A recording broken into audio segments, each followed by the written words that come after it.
ಸ್ವಾಮಿ. ಎಂದಿಗಾದರೂ ನನ್ನ ಪುರದ ಕಡೆಗೆ ಬರುವಾಗ ಈ ರೀತಿಯಾಗಿ ಬಂದವರೇ ನೀವು? ಖಂಡಿತ ಇಲ್ಲ. ಮುಖದಲ್ಲೊಂದು ನಗುವನ್ನು ಬೀರಿಕೊಂಡು ಮಂದಾಸ ಭರಿತರಾಗಿ ಬರುವವರು. ಇಂದು ಹಾಗಲ್ಲ. ನಮಗೆ ಮಾಯವಾಗಿರುವುದು ಮಾತ್ರವಲ್ಲದೆ ಕೈಯಲ್ಲಿ ಆಯುಧ ಎದೆಗಿದೆ ಕವಚ ಕಟ್ಟಿಕೊಂಡಿದ್ದೀರಿ. ಮುಖದಲ್ಲಿ ಕೋಪ ಎಂಬುದು ಛಾಯೆ ಕಾಣ್ತಾ ಇದೆ ಸ್ವಾಮಿ. ಈ ನಿಮ್ಮ ಬಗೆಯನ್ನು ಕಾಣುವಾಗ ಮನದಲ್ಲಿ ಏನೋ ಒಂದು ರೀತಿಯಾದಂತಹ ತಳವಳಗೊಂಡಿದ್ದೇನೆ. ಯಾಕೆ? ಹಾಗಾಗಿ ಕೇಳ್ತಾ ಇದ್ದೇನೆ. ಆವಲ್ಲಿಗೆ ಪಯಣ ಸ್ವಾಮಿ. ಓ ನಳಿನಾಕ್ಷಿ,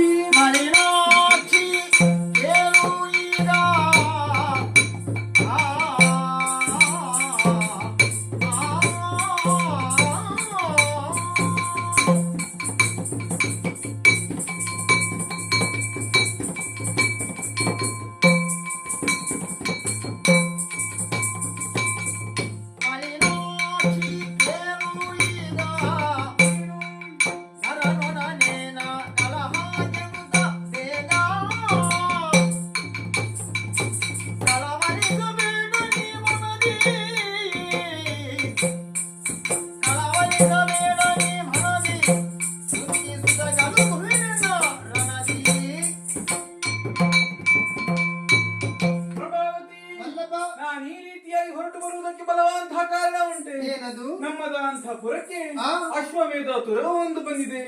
ಅದರ ಬೆಂಗಾವಲಿಗಾಗಿ ಬಂದವ 3 ಲೋಕದ ಗಂಡ ಎನಿಸಿಕೊಂಡಂತಹ ಪಾರ್ಥ.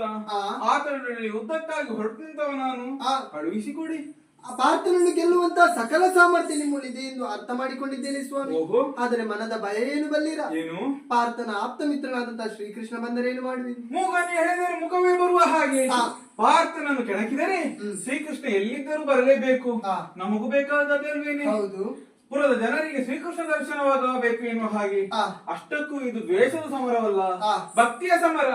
ಹಾಗಾಗಿ ಹೊರಟು ನಿಂತಿದ್ದೇನೆ. ಮನದಲ್ಲಿ ಒಂದು ಆಸೆ ಮೂಡಿಕೊಂಡಿದೆ ಸ್ವಾಮಿ. ಏನು? ಈ ಒಂದು ರಾತ್ರಿಯನ್ನು ನನ್ನೊಡನೆ ಕಳೆದು ನಾಳೆ ಹೋಗುವಿರಾ ಸ್ವಾಮಿ? ನಿನ್ನ ಇಚ್ಛೆಯಂತೆ ಆಗಲಿ. ಆಗಲಿ ಸ್ವಾಮಿ.